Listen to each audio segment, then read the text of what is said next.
اٹک jail کے قیدی number 804 Imran Ahmad Khan نیازی کے جرائم کی تفصیل ملاحظہ فرمائیں۔ پہلا جرم، جس ملک کی غریب لاچار عوام کے ہزاروں لوگ ماہانہ کینسر سے مر جاتے تھے، اس قوم کو چندہ جمع کر کر کے 3 کینسر اسپتال بنا کر دیے جہاں 70% لوگوں کا مفت علاج ہوتا ہے۔ جرم نمبر 2،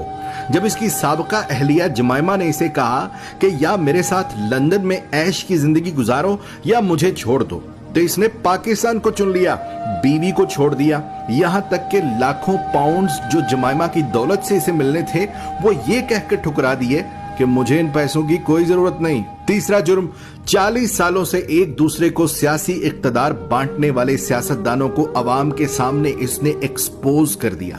بچے کو سمجھ آ گئی کہ یہ لوگ عوام کو بے وقوف بنا کر باریاں لیتے رہے اور ملک کو تباہ و برباد کر دیا، اور جب اسے بار بار کہا گیا کہ تم بھی آؤ اسی نظام کا حصہ بن جاؤ، آؤ تیسری باری لیتے رہو، تو اس نے کھل کر انکار کر دیا کہ اس ملک و قوم کو لوٹنے والوں کے ساتھ اتحاد نہیں کروں گا۔ چوتھا جرم، اس نے اپنے اقتدار کے دوران مسلم دنیا کو اکٹھا کرنے کی جسارت کی، حرمت رسول صلی اللہ علیہ وآلہ وسلم کا مقدمہ عالمی برادری کے سامنے رکھ دیا اور دنیا کو مجبور کر دیا کہ وہ ہمارے نبی پاک صلی اللہ علیہ وآلہ وسلم کی شان میں گستاخی کرنے والوں کو پاگل قرار دیں، اور اس کی تو قرارداد بھی پاس کروا لی۔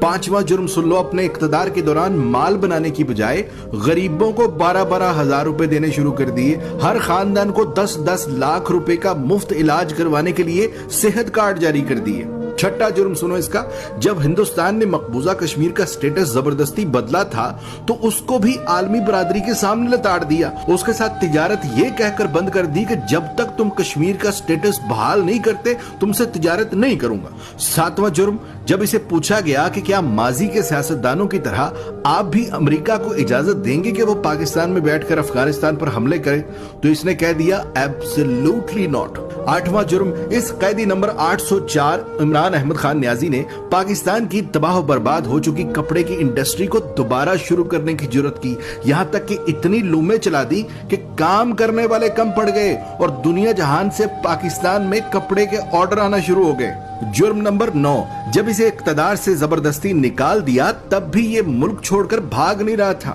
حالانکہ بار بار کہا گیا کہ چلے جاؤ یہاں سے ورنہ انجام برا ہوگا، مگر اس نے کہا کہ کوئی اپنا گھر بھی چھوڑ کر کہیں جاتا ہے اور پاکستان کو ہی اپنا جینا مرنا سمجھ لیا۔ 10واں جرم، جب اسے کہا گیا کہ باقی سیاستدانوں کی طرح تم بھی مغرب کو زمینی خدا مان لو، جان چھڑا لو اور ان کے آگے سر جھکا لو، تو اس نے نہ صرف خود انکار کر دیا بلکہ اپنی قوم کو بھی یہی سکھانے لگا کہ جھکنا صرف رب کے آگے ہے، کسی انسان کے آگے نہیں جھکنا۔ جرم نمبر 11، جہاں نئے سینما گھروں کی ضرورت تھی وہاں اس نے رحمت للعالمین اکیڈمی بنا دی، جہاں اسکولوں میں ڈانس ٹیچر، میوزک ٹیچر بھرتی کرنے تھے وہاں اس نے اسکولوں میں یکساں نصاب اور قرآن و حدیث کی کتابیں لازمی قرار دے دی۔ 12واں جرم سنو، اس نے غریب اور امیر کے لیے ایک جیسا انصاف مانگنا شروع کر دیا، کہنے لگا غریب کا بھی اتنا ہی حق ہے جتنا امیر کا ہے۔ جرم نمبر 13، PIA کا جو امریکہ میں روز ویلٹ ہوٹل ہم نے اب گروی رکھا ہے یہ اسے 2 سال پہلے آزاد کروا کے قومی اثاثوں میں شمار کر رہا تھا۔ 14واں جرم سنو،